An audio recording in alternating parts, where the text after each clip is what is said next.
Well, even with the salmon, mental health may have fallen to the wayside a bit. But now that we are integrating back into normal life, I think it's more important than ever to keep an eye out for signs in ourselves, our family, our friends, and our kiddos. Well, here's Dr. Kohli with more.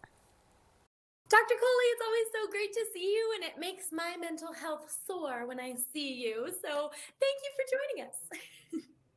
Thank you, Danny. I feel the same way, so it's a pleasure to be here. Of course. Well, I want to start off with mental health. How has our mental health changed throughout the pandemic? It's been almost 2 years now. Oh my goodness. You know, it's been a really dramatic impact on our mental health. In fact, in June of 2020, in the pandemic, over 40% of people said that they had experienced an acute mental health problem. So we're talking about conditions like more anxiety, more depression, more substance use. And I'm very sad to say there's even been an increase in suicidal thoughts, suicidal ideations that have occurred in the last few years. Wow. So, I mean, this is really affecting all of us, and some of us, a lot harder than others.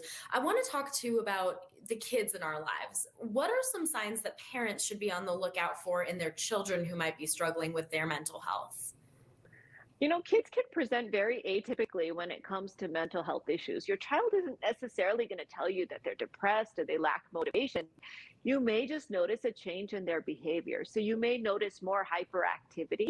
You may notice that they're more amped up, they're acting out more, they're throwing tantrums. They have a change in interest. They're not interested in the activities or the types of things that they were interested in before. They have a change in their sleep pattern. So they're either sleeping too much or sleeping not enough. These are all signs, along with how they're eating and how they're interacting with their friends, that you should put your guard up for. Now, the things to think about, children go through phases and stuff. So when do you know that it's a problem? You want to see how long it's been going on. You want to see how frequently it's occurring. And the most important piece of this, Danny, is to see, is it interfering with your child's functioning, with their performance at school, with what activities they're doing on a day-to-day basis? Sure. Okay. So keeping an eye out for those things. I think I've noticed too, especially amongst my group of friends and the people that we kind of keep in our pod, we are looking for signs like that in even the adults in our lives. So what are signs that all adults should be on the lookout for, not just in themselves, but in others too, who might be struggling with their mental health? It's so important to keep your radar up amongst your friends and family members too. So I usually look out for things like, change in interest is a big one. So people lose interest in the things they were previously interested in. A lack of concentration. So people have trouble focusing on activities, or their performance at work goes down. They're more angry or irritable. So you're getting into more arguments with a loved one. Perhaps you've noticed a change in their mood.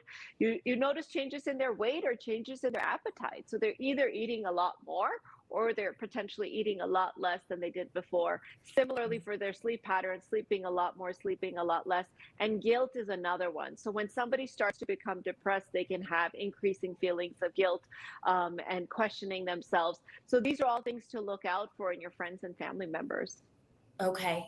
Good to keep that checklist too. Well, to wrap things up here, we obviously know why it's so important to take care of our mental health, but can you tell us ways that we can do that easily? I know oftentimes it's hard to kind of get a jumping off point. So where can we go for resources? I think the first and most important thing is sometimes to stop and take an assessment of how your mental health is. And 9Health 365 has a number of free mental health questionnaires that you can take just to get a sense of, hey, how has this pandemic impacted me? Am I more anxious? Am I more depressed? Are there things that have happened to me that I may not even realize, or to a family member? So I like to start with an assessment, and then that gives us a really jumping off point to sort of get a sense of what types of things you can do to do damage control, to undo some of the impacts that we've had as a result of the pandemic. Of course, getting enough sleep, exercising, talking to loved ones. Personally, I love to meditate. That's a really nice way to hit reset on our mind. Those are all great ways, I think, to help our body and nurture our body and our mind through everything that we've been through. Excellent. Well, Dr. Kohli, thank you again so much for joining us and for helping us not just to make sure that we're healthy with our body, but with our minds too. We appreciate it. As always, affordable preventative health screenings are available from 9 Health 365 at upcoming 9 Health fairs or at a local Quest Diagnostic Center. You can learn more now at 9health365.org.